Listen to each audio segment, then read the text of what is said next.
mais alguma coisa da apresentação? Tá bem? Escritor, psicanalista. Tá bem. E aqui do meu lado a Ana Rita, que é a prata da casa, né? Também fez os PPA, supervisora, coordenadora de seminário. Tá bem? Por enquanto ainda não é escritora, embora já estejam achando que ela escreveu um livro. Estava ali do lado do teu nome, se equivocaram. Então, assim, hoje a gente vai falar sobre o livro, vai ouvir, né? Sobre o livro A Dança das Palavras, Poesia e Narrativa para Pais e Professores. Está ali atrás, né? Esse livro, depois vai fazer uma sessão de autógrafos e outros livros também, né? Também estão ali, os livros infantis também? Tá. Tá bem. Assim, é um grande prazer que a gente te traz aqui e, assim, depois de estar lendo o teu livro, porque parece, assim, muito parecido com a ideia do Ciranda. Porque o Ciranda é a gente discutir assuntos atuais para pessoas não só da nossa área, então pais, professores, às vezes temos pais, professores, né, além de familiares, de psicólogos também aqui, né, então pessoas que não são da área também. E a gente discute várias coisas, e às vezes a gente discute filmes, né, e eu vi que tu tiveste, assim, alguns filmes que tu te identifica, que tu falas também, né, nesse teu livro, né. Então, falando sobre isso, o nosso próximo Ciranda, que não é em julho, porque julho é férias, é em agosto, é sobre a releitura de clássicos. A gente vai começar com a Branca de Neve. Então, Era Uma Vez Branca de Neve. Tá? Quem vem é a Maria Eunice Barbieri, que é professora, escritora e contadora de histórias. Como é que é o nome artístico dela? Marô. Isso. Tem um site, uma pessoa parece bem interessante. E da casa a gente vai ter a Denise Bistromski, que é psicanalista pela SPPA, né, e que também, assim, é bastante ligada à literatura, estuda bastante literatura. Literatura e filmes, né, porque no caso agora foram feitas duas releituras do Branca de Neve e a gente quer discutir, porque a gente ficou sabendo que essa Branca de Neve é muito diferente. Né? Eu não vi ainda que ela não quer casar, né, que ela quer ficar e que os pais querem que ela case, então acho que é bem assim, um pouco como é que é a adolescência atual, né? Deve ser bem interessante. Então vamos começar então com a dança das palavras, né? Pode começar por ti, se a gente falar à vontade, isso. Então poder falar um pouquinho. E depois a gente passa para a Ana Rita, um diálogo, na hora que quiserem interagir, a gente fica bem à vontade. 98% teu, Vamos ver se é assim mesmo, né, Celso? Não vai deixar assim, né? Bom, boa noite. Eu estava preparado para continuar, não para começar. Mas, bom, a gente sempre tem que começar. Né? Bom, boa noite. Primeiro, eu queria começar agradecendo, então, pelo convite, né? Agradecer a Lu, cadê a Lu que formalizou o convite, tá lá, mas agradecer a Luciana, a Rita, toda a equipe do SEAP que me convida mais uma vez, né? Sempre, enfim, vem me convidando e acolhendo a minha pessoa, o meu trabalho, os livros que eu faço, né? E eu fico muito feliz, muito honrado por esse convite. E, claro que, enfim, estamos no gênero humano, não é? Nada é muito purinho. Eu sei que desde a questão da jornada, tu falasse da questão dos irmãos e da família, a SEAP usa um pouco, eu sei, esse conflito familiar de irmãos, que chamam o irmão para mover ciúme, para botar o outro irmão. Estou falando do Vitor Guerra aqui, não é? Eu sei que rola esse negócio, ele vem, isso faz parte do negócio. E não tem nada a ver, porque muito antes de saberem que a gente era irmão, eu já vi. Tu é meu irmão mais velho. Finalmente esclarecida a verdade. Então, eu achei esse convite, todos os convites são especiais, todas as vezes foram.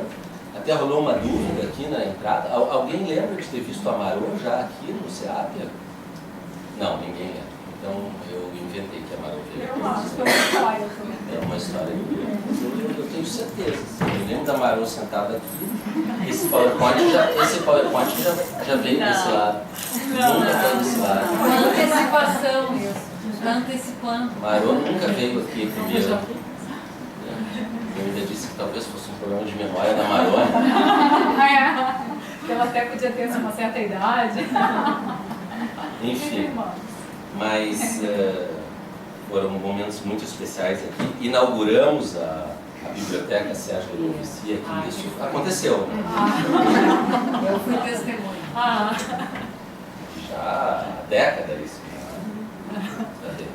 Mas esse convite foi muito bacana, eu achei, já sabia da atividade, quando me convidaram fiquei muito contente, não é? De poder falar de literatura, de livro, né? do que ando escrevendo. Eu e a Lu, a gente trocou algumas ideias, não é? Ela ficou de pensar, eu também, e chegamos à conclusão que falaríamos desse livro, não é? Que é um livro que ainda não foi lançado, né? Vai ser lançado, não sei quando vai ser lançado, mas enfim, ele apareceu já, chegou, é um pré-lançamento. E, enfim, achamos que tinha mais a ver mesmo, né, com o SEAP, com o pessoal daqui, porque é algo que tenta juntar, é um livro literário, digamos assim, em termos de intenção, né, embora trate de temas da infância. Né. Esse livro está atrelado a duas histórias que eu vou ter que contar, então, para falar do livro, mas na verdade são histórias longas, eu vou tentar sintetizar, porque eu queria realmente conversar, ouvir a Ana Rita. Então, o espaço a gente tem até que horas? Assim? Até as 8. Até as 8. Então, eu vou sintetizar para... 8 e pouquinho. Tá, esse pouquinho ajuda, mas eu vou tentar ser rápido. Assim, né? Quer dizer, qualquer pessoa, né, qualquer livro, qualquer coisa tem as suas histórias por trás. Né? E esse livro, como um ser vivo, também tem as suas. Né? A maior parte delas eu não conheço, das histórias, né? Saiu que eu não conhecia essas histórias, e talvez nunca conheça, mas a gente está acostumado na nossa área, no nosso trabalho, não é? Tentar conhecer pelo menos alguma coisa, e duas histórias dele eu acho que eu conheço. Então, a primeira história eu acho que tem uns 3 ou 4 anos, mais ou menos. A minha filha chegou do colégio, estava com uns 4, 5 anos, eu fui olhar o caderno dela e ela tinha levado uma advertência. Na verdade não era uma advertência, era uma reincidência de uma advertência. Era pior. Eu fui falar com ela assim, olha, o que houve aqui, o que aconteceu? Ela, pois é, aconteceu e tal. Eu disse, puxa, mas é a mesma coisa que a gente tinha conversado, sei lá, 2 semanas. Ela, pois é a mesma coisa e tal. Eu disse, poxa, mas tanto que a gente conversou, será que tu não ouviu e tal? Ela falou, eu acho que tu não explicou direito. Se eu não expliquei direito, tu quer dizer que o problema é meu, não é teu. Ela falou, acho que o problema é nosso. Eu disse, é nosso, tem uma parte tua, tem uma parte minha e tal. Aí voltei o negócio, aí ela me perguntou assim, tu não tem um problema só teu? Aí eu disse, tenho vários problemas só meus. Tu podia me contar esses problemas? Eu disse, não, vou te contar, nós estamos aqui para falar de um problema que é mais teu, não é? Então nós vamos falar desse problema. Tá, mas depois que a gente falar desse problema, tu pode contar um teu? Os teus, ela falou. Vamos ver, depende do tempo. Tá? A gente conversou mais um pouco e tal, e daqui a pouco ela disse, então tá aí o teu problema. Aí eu disse, bom, deixa eu ver um problema que eu posso te contar. Daí eu disse, olha, tem um problema que eu tenho. Tu sabe que eu faço livros, né? Já fiz vários livros, gosto muito dos meus livros, sinto orgulho deles. E os livros a gente faz e quer que chegue nas pessoas e tal. E alguns livros chegam muito nas pessoas, são muito vendidos, assim, eles vendem milhões de exemplares, assim, os autores ficam milionários e tal. E eu já fiz mais de 20 livros e nenhum dos meus livros aconteceu isso. Isso é um problema, uma coisa que eu queria que acontecesse e que não aconteceu. Aí, esse livro que tu tinha falado anteriormente, ela perguntou, pois aí, tu tá lançando mais um, eu disse, tô, ela, qual é o nome mesmo? Eu disse assim, é Narrar, Ser Mãe, Ser Pai e Outros Ensaios sobre a Parentalidade. Ela falou, esse aí também não vai vender.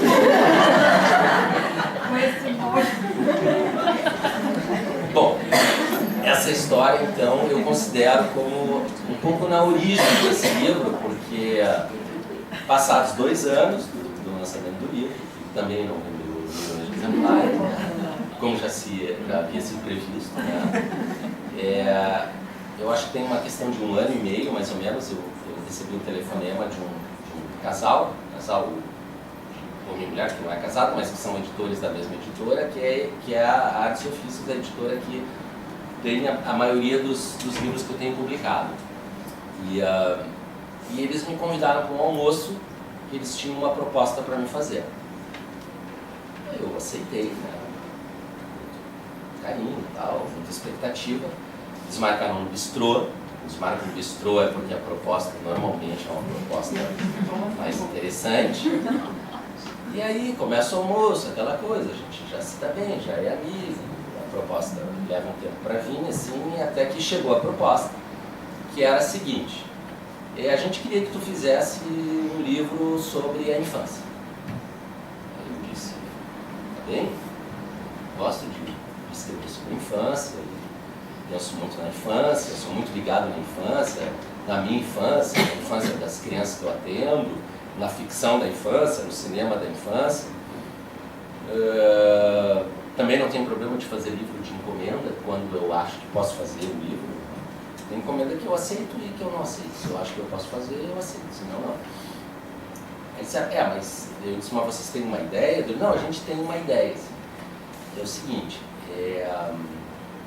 as pessoas estão muito perdidas assim, com a infância, os pais, os professores. A gente queria que tu fizesse um livro para pais e professores, que tu escolhesse alguns temas da infância e que tu dissesse nesse livro sobre cada tema o que as pessoas precisam fazer. Assim, tipo orientações, assim, orientações, mas pode ser mais do que orientações. Assim. Tu deve ter dicas para dar. Sorte que o almoço já estava quase chegando na sobremesa, não é? E aí eu disse, olha, eu me sinto muito honrado mesmo com o convite de vocês, mas eu acho que eu não vou poder fazer esse livro. Por quê? Porque eu não tenho orientações para dar. Tu não tem, eu não tenho. Dicas tu não tenho. Não tenho nenhuma dica, não tenho nenhuma orientação. Respeito quem tem, não é? Tenho sentimentos intensos com as pessoas que têm isso, até um sentimento de inveja muito grande.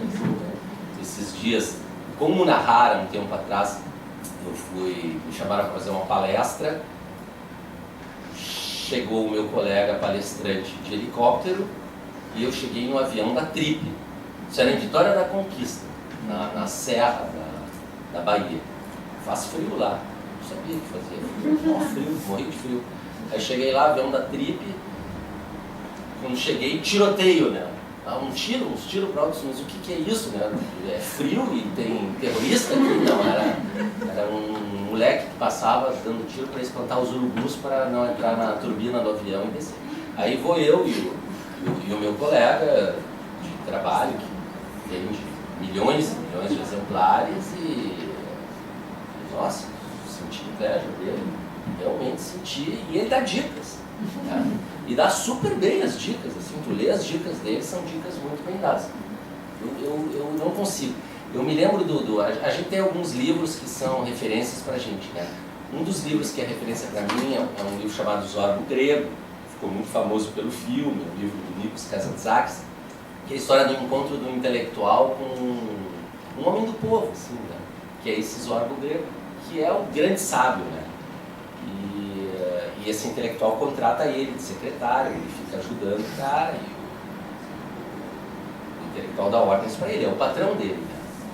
Só que chega uma hora que ele está tocando um instrumento que é a cimitarra, e o intelectual diz, agora eu preciso falar contigo. Não, agora não. Agora é a minha hora livre. Agora eu estou tocando meu instrumento, o senhor vai esperar. Nessa hora ninguém manda. Eu acho que todo mundo tem as suas horas livres e horas que não são livres. Essa é a minha hora livre. Nessa hora ninguém manda. Nem a encomenda manda. Assim. É o meu momento de selfie verdadeiro, para usar a nossa expressão aqui. Pelo menos tempo. Então não tinha como fazer esse livro. E eu fui muito sincero. Essa história aconteceu 1 ano e meio. Então, faz mais ou menos uns 3 anos que eu me propus a parar de mentir. Dizendo, não sou um mentiroso, né? Mas tem aquelas mentiras cotidianas, não é? O próprio Bion diz, olha, para organizar uma vida tem que fazer pequenas concessões que passam por mentiras. Parei com essas também há 3 anos. Omito uma coisa aqui e ali e tal, mas assim, mentir, me dizer uma coisa e eu dizer outra, não. Tipo, tu vai fazer esse livro, eu podia dizer assim, não, eu vou fazer, vocês me esperem um pouco. Não, era mentira. Então eu disse, não vou fazer, não posso, não tenho como fazer. E assim, expliquei por quê. Aí, tempos depois, esse livro começou a vir na minha cabeça. Assim. está voltando. Eu tenho dicas para dar, tenho orientações, quero fazer um best-seller, e pô, isso eu sempre quero. Ganhar milhões, certo, mas isso tem que passar pelo processo que eu não tinha processo. Aí eu fui olhar uma série de textos meus e eu vi que eu tinha esse livro assim mais ou menos encaminhado, não esse, não aquele, mas esse. E esse era de que maneira? Assim, era selecionar alguns assuntos da infância que eu considerasse fundamentais e escrever sobre esses assuntos literariamente. Eu tinha uma seleção de temas assim. O Stern disse que é meia dúzia, né? 10, 12, assim, não é? Não sei se eu estava meio eufórico naquele momento, mas eu cheguei a 36 capítulos. É bem verdade que não são 36 temas, mas tem uns 15 ou 20 que eu considerei assim fundamentais. Mas eu não tinha bem ainda a ideia de como é que eu ia fazer aquilo, né? Porque um livro a gente quer dizer alguma coisa, mas esse conteúdo passa por uma estrutura, passa por uma forma, né? Para ele funcionar, essa coisa tem que casar, né? O jeito e a forma. E essa forma que depois eu fiquei pensando, não vou juntar esses textos. E aí, num momento, me veio a seguinte ideia, assim, que foi me dar conta de que eu tinha alguns desses textos sob a forma de poema e alguns desses textos sob a forma de narrativa. E aí eu preciso perguntar, mas como que vai juntar o poema e a narrativa? Né? E aí eu me dei conta do seguinte, olha, do meu ponto de vista, da minha experiência, como eu trabalho, como eu concebo as coisas, o que eu acho que é fundamental para a saúde mental de uma pessoa? Né? É o encontro que ela tem, né? Os seus cuidadores, a mãe em especial, mas também o pai, as pessoas próximas. Né? Da qualidade desse encontro depende a estruturação dessa pessoa, a saúde mental que ela vai ter. Bom, mas quando a gente vai olhar assim, as descrições desses encontros, tem muita gente boa descrevendo isso, a gente vê assim que o argumento, a explicação, a prosa, chega uma hora que parece que não vai mais. E aí a gente vê as descrições melhores, eu falei do Stern há pouco, que é uma das pessoas que eu acho que melhor descreve isso, mas a gente pode falar do Winnicott também, há um momento em que eles lançam mão da poesia, da dança. O Stern fala de dança, o Winnicott fala de poesia, né? Quer dizer, não há como descrever, parece, a qualidade desse encontro racionalmente, né? Digitalmente. Eles têm que ir para o analógico, têm que ir para o pré-verbal.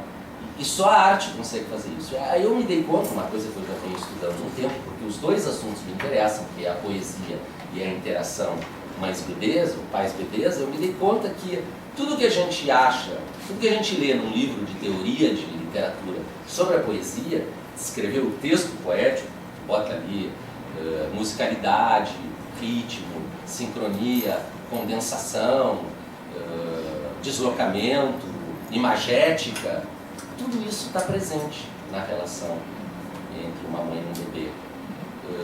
E essa relação depende disso. Então ela é uma relação poética. E aí me veio essa ideia de que a vida ela começa com a poesia. É um momento de poesia, é um momento de prosódia. Não há significado, não há sentido naquele negócio. Eu até conto no narrar, não é? Embora o narrar não era um texto literário, era mais sob a forma de ensaio, uma cena que eu vivi durante muito tempo de num jardim que eu passeava todos os dias, final de tarde, tinha um pai que cantava uma música para uma filha, assim, não, aí eu ficava curioso de ouvir aquela música, me aproximava, não conseguia ouvir. E um dia eu ouvi, e a música era absolutamente banal, assim, ele subia uma escadinha e ele dizia para ela, sobe o primeiro degrau, sobe o segundo degrau, sobe o terceiro degrau. Não tinha graça nenhuma, mas tinha a melodia, não é? Tinha a poesia, tinha a música, a musicalidade. Então não pode faltar essa poesia no começo. Agora é interessante que a partir de um determinado momento, vamos botar ali sem calendário, não é? Final de primeiro ano, começo de segundo, no terceiro isso já está a 1000, e no quarto e quinto nem se fala, não é? Quando essa poesia do começo funcionou, essa criança ela entra onde? Ela entra no mundo das histórias. Ela se torna uma contadora e um ouvinte, que é o que nós somos. Que é o que nós fizemos desde que a gente acordou hoje. E mesmo antes de acordar, a gente estava sonhando histórias, aí a gente acordou, a gente foi vivendo histórias, né? A história da manhã, a história da tarde, é tudo que está numa narrativa. São personagens, é um tempo, um espaço, uma intriga. Né? Agora, isso é depois. E aí me veio essa ideia de estruturar o livro assim, eu vou separar temas, eu vou separar assuntos, e para cada assunto eu vou colocar sob a forma poética e em seguida sob a forma narrativa. Né? E aí veio o desafio, assim, porque sobre assuntos alguns assuntos eu só tinha narrativa, outros eu só tinha poesia. Né? Quando só tem a poesia, dá. Quando não tem, não dá. Comigo, né? Eu não consigo escrever poesia. Poesia santo baixa mesmo. Eu gosto, não é para psicanálise, para psicologia. As explicações são de outra ordem. Assim, porque não escolho. Vem, o negócio vem. Como dizia o Quintana, vem em parte, dá um puxão, né? Vem a perna e tal, a gente puxa o resto. Né? Mas fiz, né, também na hora, tinha que fazer, acho que 1 ou 2 textos, eu encarei, fui atrás e fui montando, e depois eu mesmo, pensando sobre esse assunto, monto um ensaio no começo e no fim, onde eu tento justificar isso, assim, né. E aí, um pouco antes de eu entregar o livro, o meu editor, né, chegou e disse assim: a gente tentou, hein? A gente tentou que tu fizesse um livro de autoajuda, né? E tu não conseguiu, né? Mas não foi por falta de oportunidade, né? Tu não enriquece porque tu não quer. Eu estou te ajudando a tu não quiser. E aí eu fiquei tão bravo com esse negócio que ele falou que eu ainda mudei a minha introdução e no final eu ainda digo aqui: este finalmente é um livro de autoatrapalhação. Porque eu acho que sim, eu acho que as pessoas que lerem o livro, eu não acho que livro ajuda ninguém, né? Quer dizer, não sou eu que não acho, tem muita gente muito mais importante do que eu e precursores, tal. O Freud, por exemplo, falava disso, não é? Dizia, eu até menciono isso, né? Dizia, quando ele falava da análise selvagem, silvestre, ele dizia que não funciona porque senão as pessoas poderiam ler os livros e os livros diriam o que fazer. Mas a gente só se reconstrói com o outro, né? Tem que ser um encontro real e verdadeiro. Né? Paradoxalmente, tem uma meia dúzia ou 12 livros que me ajudaram muito. Né? Livros até que me salvaram, eu acho. Salvaram mesmo. Assim, no momento da vida que eu li aquele livro, eu teve quem me salvou naquele momento. Esse livro não. Mas, claro, um livro só salva se tem alguém por trás, né? Tem que ter objeto no nosso vocabulário. Né? Mas eu acho que o bom livro ele atrapalha. Eu acho que tudo que é bom atrapalha, né? No meu ponto de vista. Assim, né? Atrapalha no sentido de que a gente chega com algumas questões, que aquilo parece tão grande, tão enorme, e a gente vê que aquilo não é, a gente resolve aquelas e leva milhões junto. Então, fica mais bagunçado. Eu acho que as coisas que andam bem, elas ficam mais bagunçadas. Né? Do meu ponto de vista, ficam mais alegres, ficam mais tristes, ficam com mais medo, ficam com mais tudo. Essa é a minha concepção do momento, né? Pode mudar, né? Depois do tempo, mas vem sendo assim. Então essa é a história desse livro de autoatrapalhação, não é feito para as pessoas, feito para as pessoas lerem só, né? Não tem intenção nenhuma. Né? Eu tentei escrever da melhor forma e do jeito mais expressivo que eu consegui sobre os assuntos. E aí fui separando alguns assuntos. Não sei se eu não estou me alongando, porque se eu começar a falar desses assuntos, aí eu corro risco de... Não? Está gostando de ouvir. Posso seguir mais um pouquinho? Então, por exemplo, o primeiro assunto, né, que eu achei assim, qual é o assunto fundamental? Tem um poema do Quintana, não há livro meu que eu não mencione essa citação do Mário Quintana. Tem umas 4 ou 5. Na verdade, a gente está sempre se repetindo, né? O bom é que as pessoas esquecem, né? Ele lê aquilo, isso que legal, ele botou isso. Mas se lê no anterior, está a mesma coisa. Parece que a gente está sempre escrevendo o mesmo livro. Né?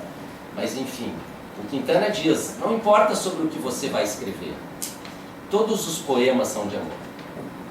Eu já mudei isso, já botei que todas as histórias são de amor, porque elas são, né? Na verdade, esse para mim foi o tema principal. Primeiro que eu tinha que começar assim. Eu acho que quando a gente recebe alguém, né, para avaliar como professor, como educador, como enfim, eu acho que a primeira pergunta que a gente faz é quanto essa pessoa foi desejada, quanto ela foi amada, quanto ela foi querida, né? Sempre a gente vai poder pensar nas nossas situações desse jeito, né? Se não tivesse fratura, fissura, desconfiança, não é? Bloqueio nesse tema, nesse assunto, a gente ia ter que buscar outra profissão, né? Porque a gente vive muito nesse ponto, no meu ponto de vista, né? Então esse assunto me pareceu o assunto principal de todos, né? E aí eu quis começar com esse, e até vou ler. Eu vou ler porque está no começo, tá? Não vou, da última vez que eu vim aqui, os livros estavam ali e eu resolvi contar o final do livro. Ninguém comprou o livro. Por que não compraram? Tu também? Tu contou o final do livro? Então essa é uma coisa que eu já me dei conta, né? Não dá para contar o final. Mas eu imaginei assim um texto pensando no desejo, pensando no sentimento, o que um pai, o que uma mãe diriam para uma criança recém-nascida, assim, poeticamente. Aí eu imaginei o seguinte: diante do recém-nascido, o silêncio não engole o grito do homem. Querido filho, houve guerras, e os fins guardam nomes apagados. Os homens fizeram muita bobagem por aqui. Há sequelas nas flores, sombras nas origens, cicatrizes nas mulheres, idosos de história triste, estrias vazias no campo, do seio bonito e jovem que te aguarda, e pulsa. As leis protegem uns, outros nos arrebatam, há formas tortas nas vestes, não na nudez, há fomes graves nos ventres, arranhões em tanto caminho de que só tu saberás, ao andar com outros e preencheres vazios. Mas eu gostaria que ouvisses o ritmo das cantilenas, não os conteúdos. Elas contam que és filho de um amor. Eu achei que tinha que dizer isso, assim, não é? Eu acho... Eu me lembro do meu orientador, não é? Quando eu fui fazer na verdade, eu fui viajar, né? Na verdade, eu fui fugir de casa, né? Saí de casa, mas... que vai fazer e tal... Fui ficando anos e anos fora daqui e aí acabei fazendo pesquisas de mestrado, de doutorado, e esse meu orientador, que era uma pessoa federada, assim, ainda tem uma admiração grande por ele, mas enfim, como todo mundo que se encontra, né, a idealização cai, que bom que caia, não é? E quando eu conheci ele, eu fiquei muito surpreso, porque ele era uma pessoa muito simples, assim, tinha 2, 3 máximas. E, por exemplo, ele dizia que 2 coisas tinham que acontecer quando ele atendia uma família e uma criança. Uma, em algum momento da sessão, ele tinha que chegar para esses pais e dizer assim: eu compreendo vocês.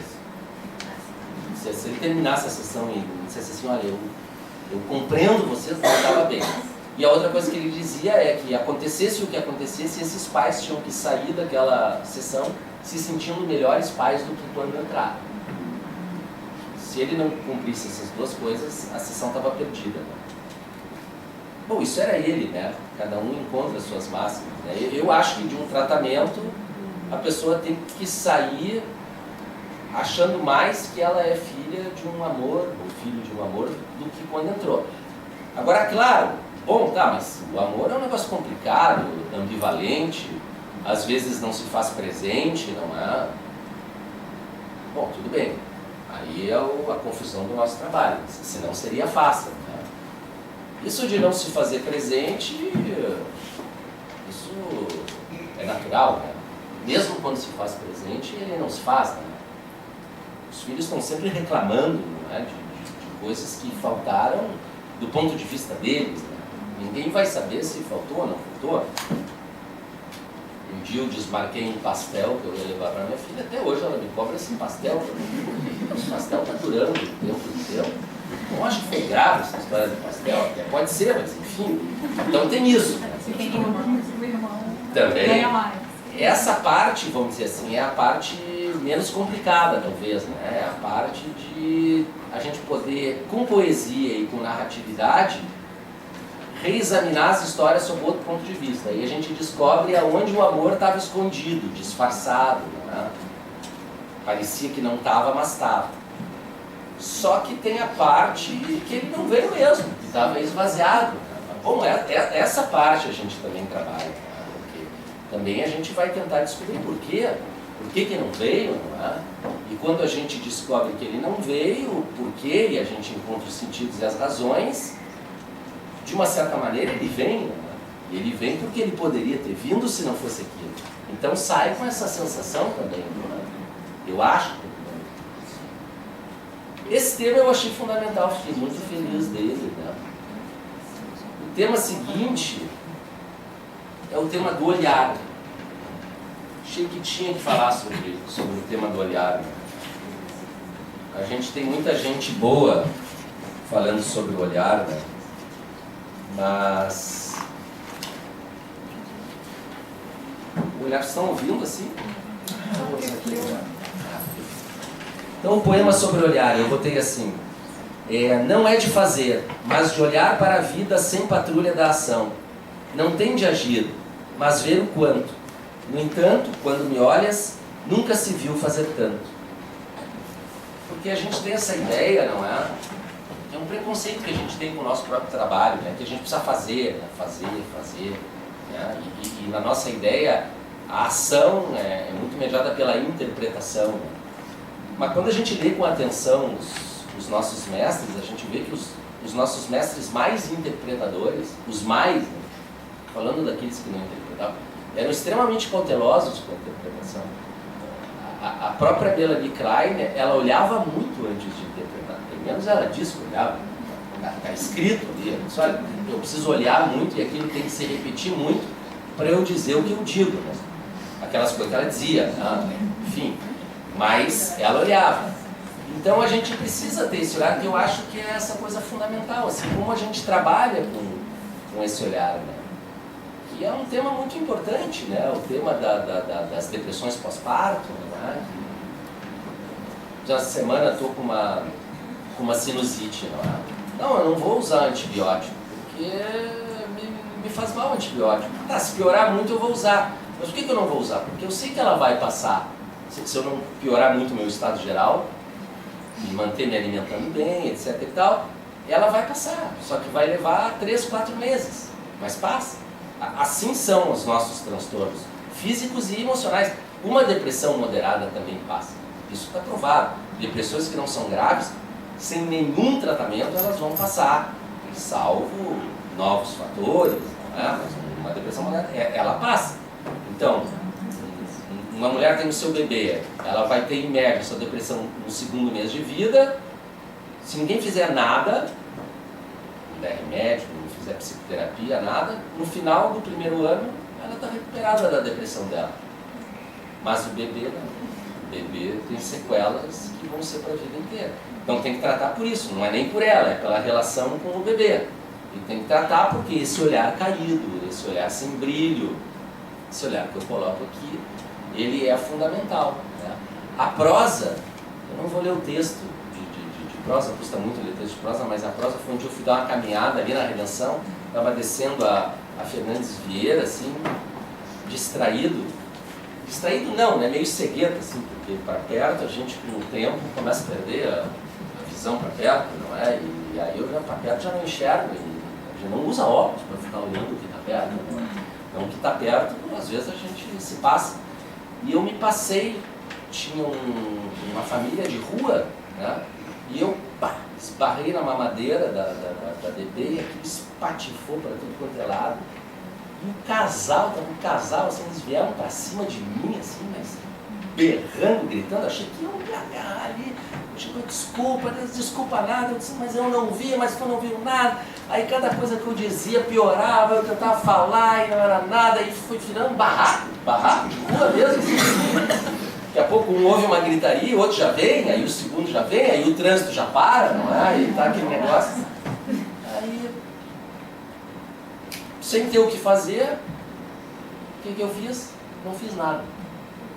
Eu fiquei olhando para eles assim. E eles se acalmaram. Ele foi acalmando, o trânsito retomou a sua normalidade, né? Eu não disse nada. Aí no final eu disse, olha, me desculpa e tal. Assim, não muito, sabia que as palavras iam me atrapalhar muito, assim.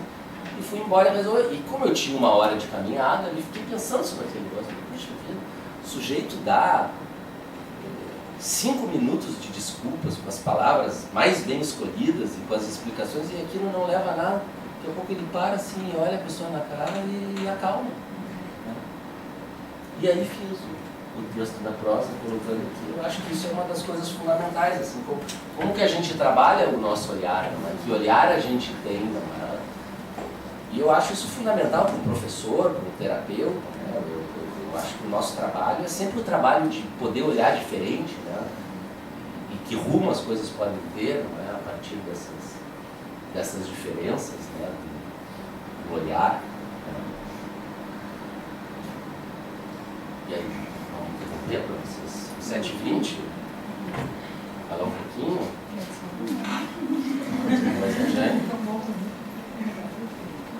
Então essa coisa de, daí a harmonização afetiva, da poesia prosa, não é? Aí entra outro tema que eu considerei fundamental, assim, né? Que é o tema do narcisismo, assim. Esse tema eu acho um tema fascinante, assim, né? E fundamental, né?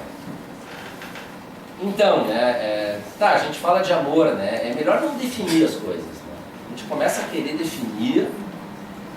O bom é que o nosso trabalho também não é um trabalho de muitas definições, né?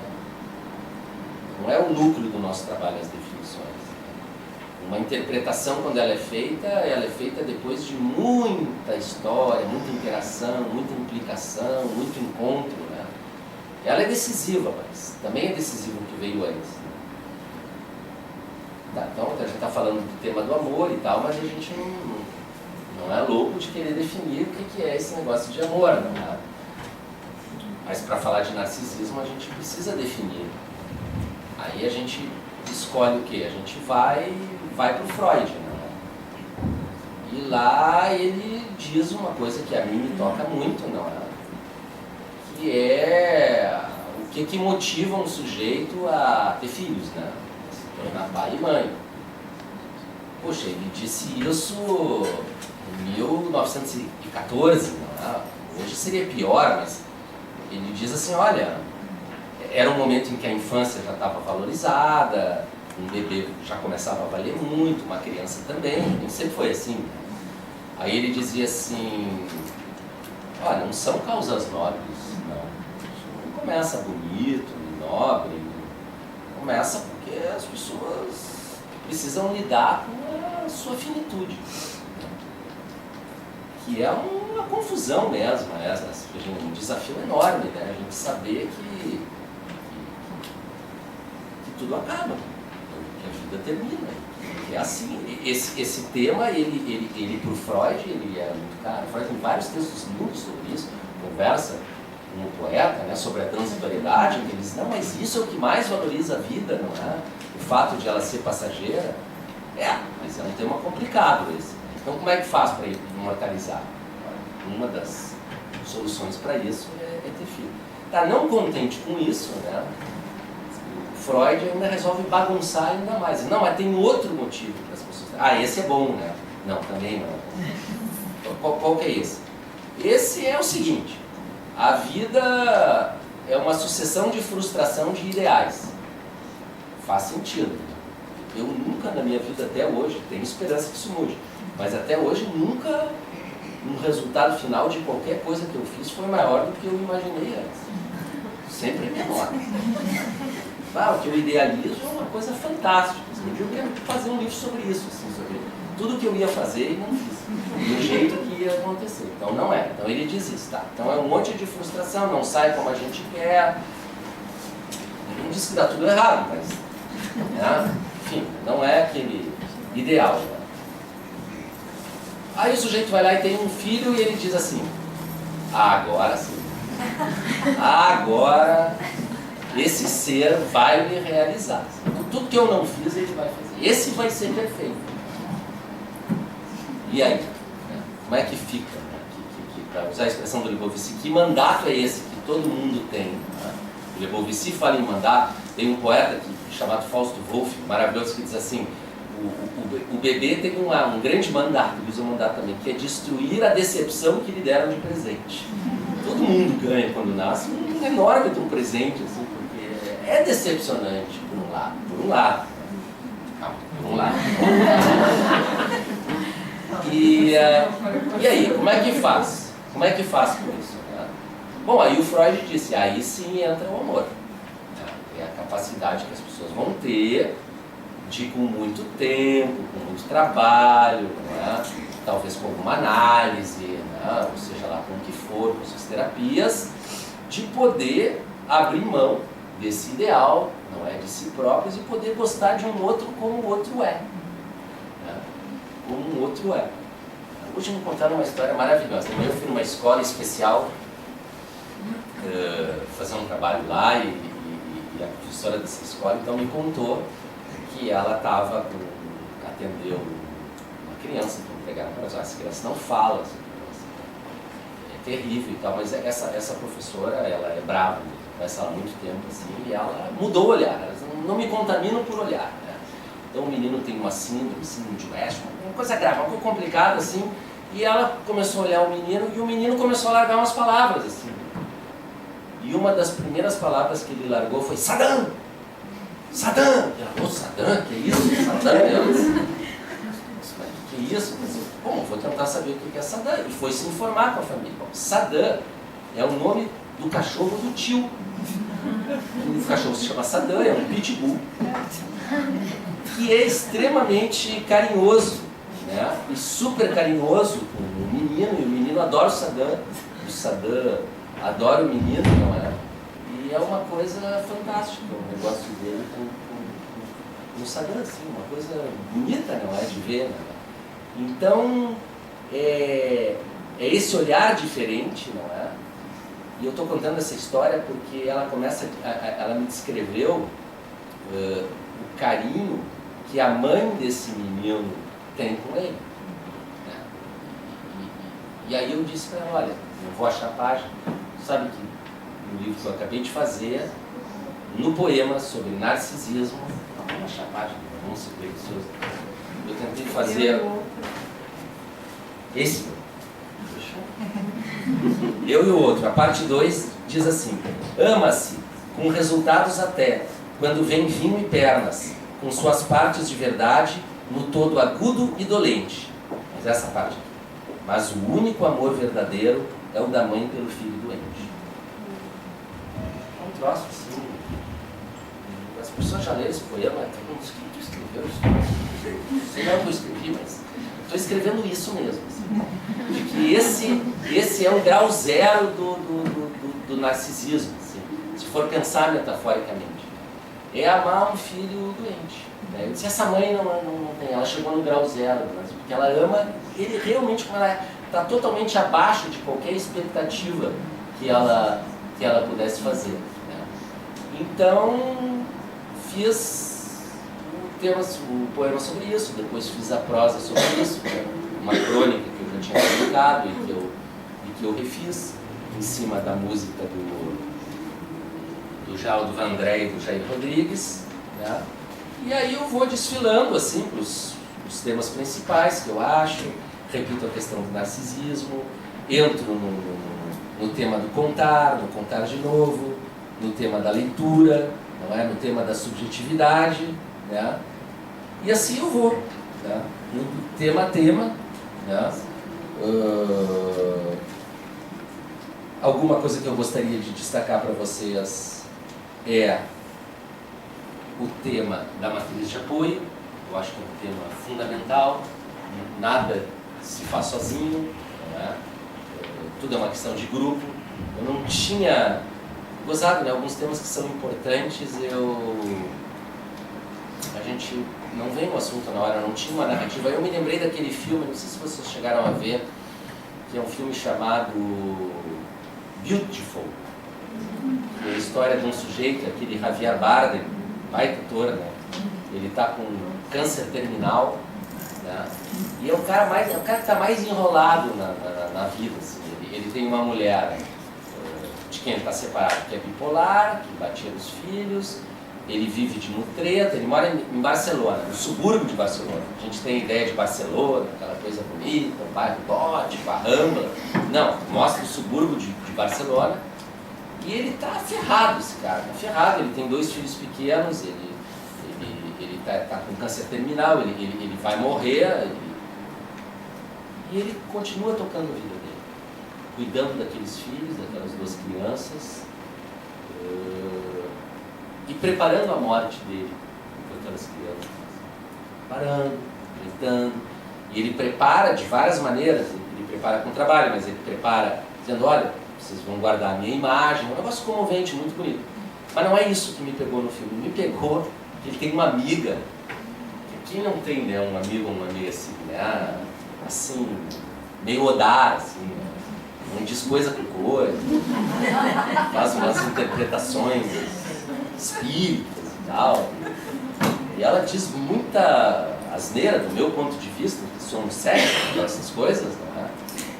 E ele vai lá todo dia, ele encontra ela, vai lá conversar com ela. Aí eu me dei conta que esse cara sobrevive graças a essa amiga, assim. É ter alguém, né? Ter alguém, assim, alguém que ouve, alguém que ele possa falar. Ela ouvia ele, antes de dizer essas barbaridades, ela ouvia atentamente, né? O que nos consola como no nosso trabalho, né? Porque mesmo que a gente diga barbaridades, a gente possivelmente, provavelmente diz, pelo menos a gente está ali ouvindo e olhando, não é? E aí eu falei desse filme, né? E para chegar no tema final, que é o tema que eu chamei da pessoa, né? Eu acho que no fundo é aquilo que mais importa mesmo, é a pessoa, o educador, o professor, o pai, o psi, né? Ele trabalha com a sua própria pessoa, né? E a pessoa não é bem o que ele estuda, né?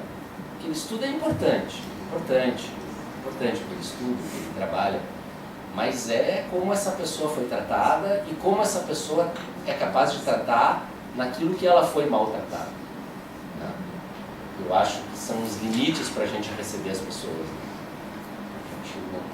A gente pode receber pessoas que trazem dramas que a gente tem, é óbvio que tem, mas dramas específicos tem, mas a gente tem que ter a possibilidade de pelo menos olhar para eles, assim, né?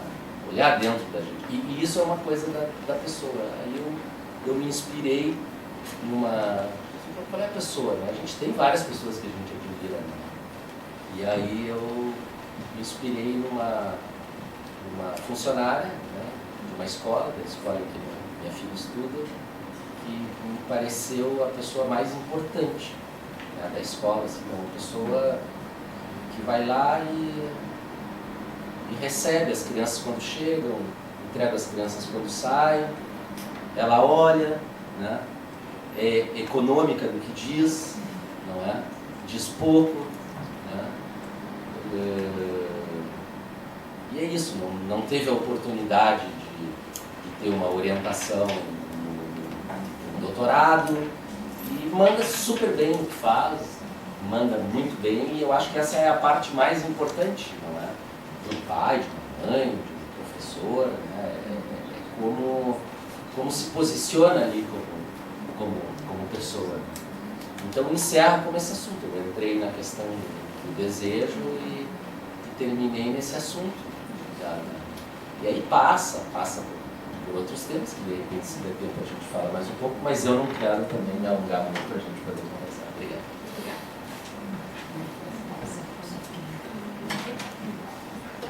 Eu queria agradecer o convite da Lu, das duas, da Lu Brito e da Lu Kurtz.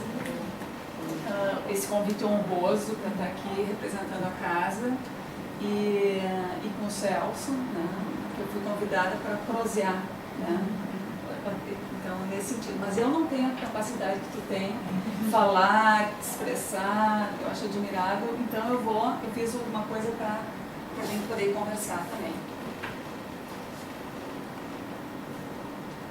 Então, Eu tenho uma admiração muito grande pelo Celso, pelo talento, sensibilidade e capacidade de tocar a alma com o que escreve.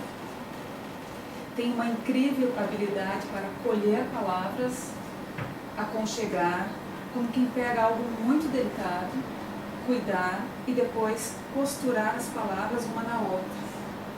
Mas não de um jeito muito apertado, mas de uma forma que elas se sintam livres para se desprender e formar outras ligações, relações, ideias na cabeça de cada leitor.